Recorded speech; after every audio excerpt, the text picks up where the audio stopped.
in New Life Church.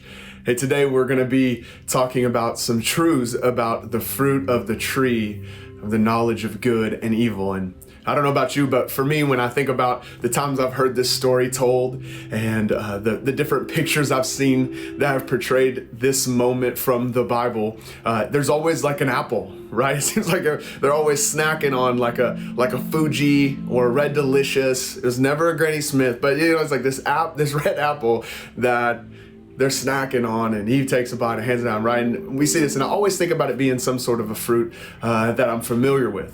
But we know just from life that however the tree is described, it often describes the fruit that's on it, right? So an apple tree produces apples, right? Orange tree produces oranges, right? I know this is mind-blowing kind of information you're getting right here. And so let's look at the name of this tree, and I think it actually gives us the key to starting out to really understand what's going on in the story. It's the fruit. It came from the tree of the knowledge of good and evil. The fruit was actually knowledge itself. And we see as the story plays out that the first truth that we see is exactly what God said it was. He said that if you eat from this tree, it's going to lead to death. Ultimately, we see physical death enter into the picture, but way more importantly and way more devastating in the story was that it led to a spiritual death, a separation from the presence of God. And so, to me, there's a few questions that we need to ask because we see that this knowledge can produce something that we don't want to experience. So for me, for you, I want to make sure that we kind of dive into this and we figure out, man, how can I stay away from that? And how can I walk in what God would really want me to have? The first question that I would ask would be, is all knowledge bad? Is it all evil? Right? It says that this is the tree of the knowledge of good and evil, and we saw the ramifications. Is all knowledge bad? Well, you and I both know the answer to that question. It's no, not all of it is bad. We see in James chapter 1, when James is telling us about wisdom or really godly knowledge, he says that if any of you lack wisdom, you should ask God, who gives it generously to all without finding fault, and it will be given to you, right? This is beautiful, right? He's like, hey, if you're lacking like godly knowledge, you need to ask for it.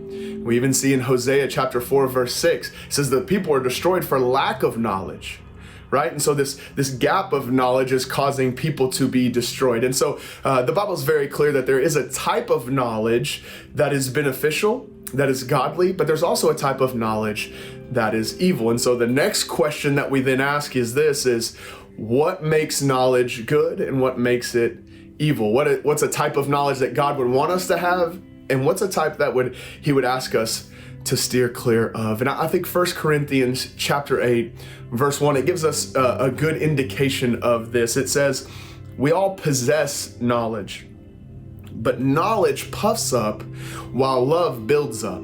See, there's a type of knowledge that is only geared to benefit me, right? Like what can I'm gonna get some knowledge, I'm gonna be smarter about something because it has some sort of benefit for me. And the Bible tells us that it puffs up, right? It's a pride issue, and my pride begins to get bigger and bigger, but I think about it a lot like a balloon.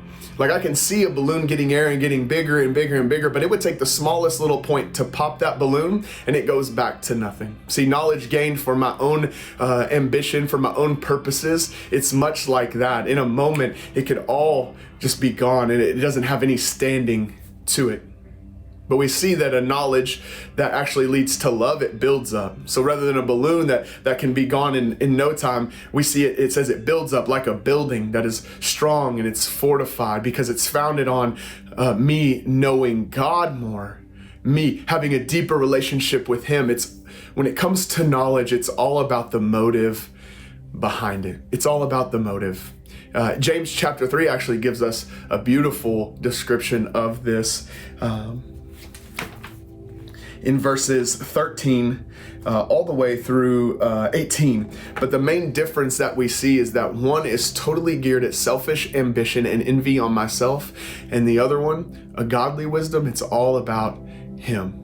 And so the question that we can ask today, the lesson that we can learn is, am when I'm thinking about my relationship with God, am I just getting a lot of knowledge about Him so that I can feel good about myself, or it can get me to a certain point in my life? Is it all geared towards me, or am I really getting knowledge about God because I want to know God? Because the reality is, in our relationship with God, the whole end of it is that we get more of Him, and that's all we need. That if we can have a little bit more of Him each and every day, then we have everything that we need, church.